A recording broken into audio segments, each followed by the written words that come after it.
증거부 기자와 함께하는 백브리핑 시작합니다. 오늘은 조연 기자가 나와 있습니다. 어서 오십시오. 안녕하세요.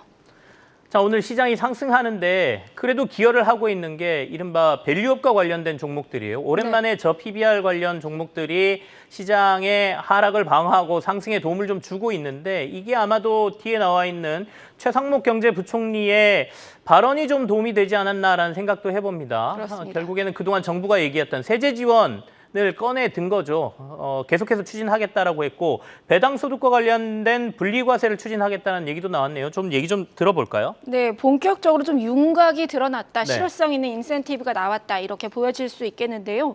총선에서 이 여당의 참패 이후 사실상 이 밸류업 기대감이 급감했던 이유가 우리 기업들이 좀 이끌 수 있는 인센티브, 세제 혜택 부분이 제로로 돌아가지 않겠느냐. 네네. 사실상 이런 우려 때문 아니었겠습니까? 그런데 이제 최 부총리가 이야기한 것이 배당 확대 기업 주주에 대해서 배당 소득을 분리과세하겠다. 그리고 배당과 자사주 소각에 나서는 기업에게 법인세 세액 공제를 해주겠다면서 네. 주준 환원의 노력을 키우면 키울수록 그 세제 혜택이 커지도록 설계하겠다. 이렇게 구체적으로 말했습니다. 그러면서 하지만 이를 위해서는 이제 야당을 비롯한 국회 법 개정 절차가 필수지 않습니까? 네네. 그래서 이에 대해서 부총리가 뭐라 그랬냐면 어떤 방식이든 야당과의 협의점을 찾겠다. 이렇게 이야기를 했는데요. 이 자본시장을 통해서 국민들의 금융자산이 생산적으로 증대되는 것에 대해서는 여야가 따로 없다. 이렇게 얘기하면서 또 하나 2004년 이 노무현 대통령 시절에 네네. 열린우리당이 추진했던 자본시장 개혁 조치를 통해서 코스피 2천을 돌파했던 것을 기억해달라. 이렇게 말을 했습니다. 약간 야당을 향한 구애 같은 느낌도 조금은 있네요. 네. 어차피 이제 세금과 관련된 부분은 국회에서 통과가 이루어져야 되기 때문에 지금 여소야대 국면에서 야당의 협조를 메시지를 전했다 이렇게 볼 수도 있겠군요. 네. 다음 달이면 이제 밸류업 가이드라인이 최종적으로 나오기로 돼 있지 않습니까? 그렇습니다. 그러니까 세제 혜택이 밸류업의 중요한 키이기는 하지만 전부는 아닙니다. 네. 일단 두 가지가 여소야대 국면과 상관없이 무관하게 진행이 될 수 있는데요. 네네. 먼저 첫 번째가 밸류업 공시 가이드라인이고요. 두 번째가 밸류업 인덱스, 그러니까 새로운 지수 개발입니다. 그러니까 공시 가이드라인은 기업들이 스스로 기업 가치 제고 계획을 세우고 또 이에 대해서 인덱스 같은 경우는 투자 지표로 활용을 해서 네네. 자금이 몰릴 수 있도록 하겠다는 것이죠. 근데 이제 또 다른 문제 하나가 바로 이 밸류업 가이드라인입니다. 그러니까 거래소가 최근 이것을 앞두고 기업들의 의견들을 듣고 있는데요. 보면 공시가 얼마나 실효성이 있을지에 대해서 좀 우려가 나왔습니다. 네. 이유는 일본에서는 이제 목표 PBR이나 ROE를 명시하지 않았습니까? 그런데 우리나라에서는 이를 공시한 다음에 만약에 달성하지 못했을 때 생길 수 있는 법적 리스크가 좀 기업들의 우려사항으로 불거졌습니다. 이는 2026년 시행을 앞둔 ESG 공시에서도 동일하게 일어나고 있는 문제인데요. 불필요한 소송 리스크를 키울 수 있다는 우려가 밸류업 공시에서도 나오고 있는 셈입니다. 양쪽에 조금 요구가 좀 다른 것 같습니다. 투자자들 입장에서는 조금 강제되고 네. 그리고 만약에 제대로 공시를 안 하면 여기에 대한 어떤 제재라든지 이런 것도 있었으면 좋겠다라고 하는 거고 기업들 입장에서는 좀 그게 너무 부담스럽다는 얘기를 하는 거 아니겠습니까? 어떻게 나오는지 좀 지켜봐야 될 것 같긴 한데 학계나 전문가들 그리고 증권가에서는 이 밸류업 프로그램 향후에 어떻게 될 걸로 예상들 하나요? 일단 밸류업을 위한 이 세제 개편이 정부의 의지만큼이나 단기간에 그러니까 7월, 8월 이렇게 좀 단기간에 마련되기는 좀 쉽지 않느냐 이것이 중론입니다. 그러니까 세부안을 두고서 야당이 어떻게 나올지 또 금투세와 이를 넘어서 특검 문제 등 22대 국회가 열린 다음에 쟁점이 산적해 있어서 법 개정에는 적지 않은 시간이 걸릴 수 있다는 전망입니다. 기업을 움직일 마땅한 인센티브가 없다면 밸류업 참여율이나 우리 증시 효과도 기대만큼 크지 않을 수 있다. 이런 관측도 좀 조심스럽게 나오고 있는데요.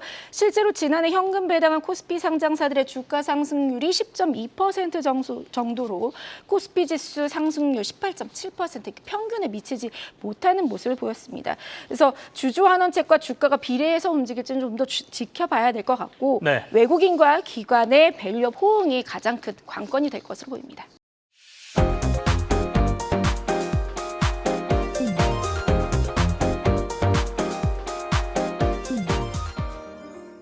전력 관련주들 얘기를 조금 해야 되는데 네. 오늘 때마침 그간 너무 많이 올랐기 때문인지 전력 그리고 전선과 관련된 회사들의 주가 하락폭이 좀 큽니다. 그래도 뉴스가 나왔으니까요. 오늘 좀 점검해 보죠.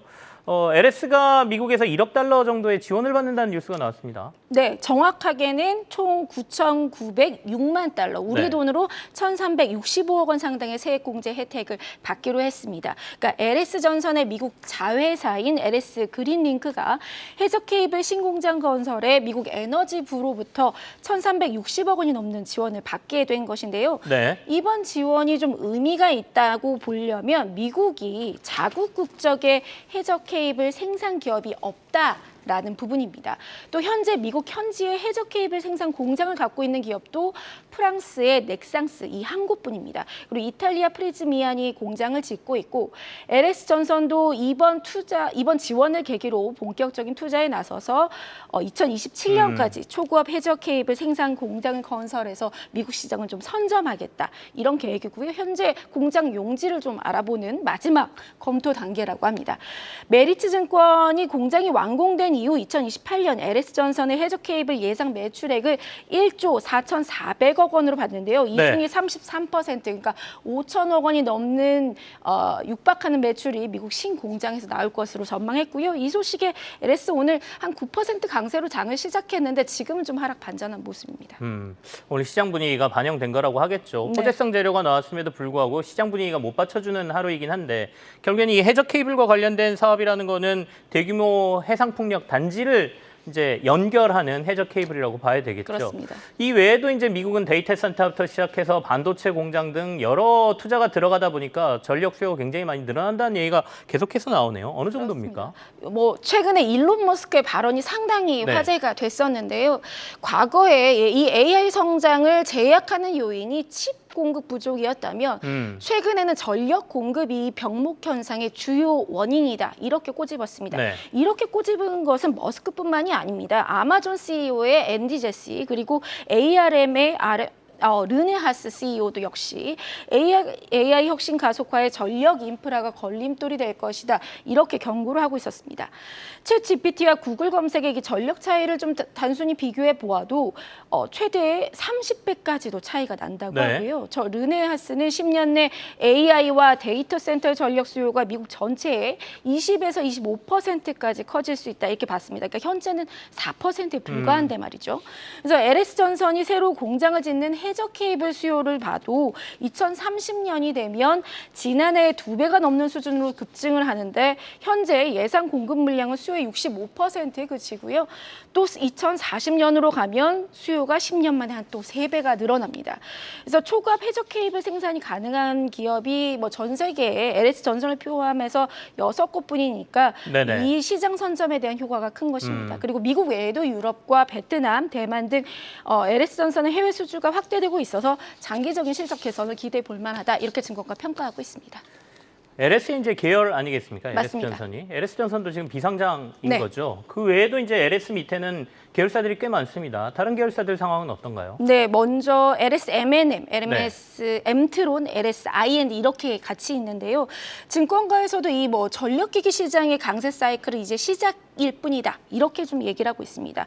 그래서 전선 수직 계열을 갖췄고 LS 전선의 재평가 그리고 LS M&M의 실적 가시화를 전망하고 있습니다. 네. 또 구리 가격이 오르면 LS 전선과 LS I&D, LS M&M의 판매 단가가 상승하는데요.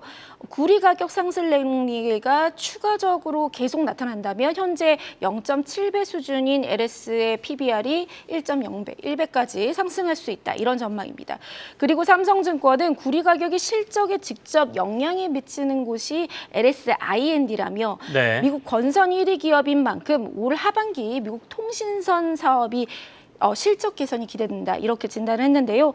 앞서 지난해 5월 LS I&D는 통신선 부분에 대한 프리 IPO를 진행한 바 있습니다. 그래서 빠르면 3년 이내 네네. 상장을 전망을 관측하는 부분도 있고요. 또 LS의 주가는 증권가에서는 현재 목표가 15만 원에서 16만 원까지 제시하고 있습니다.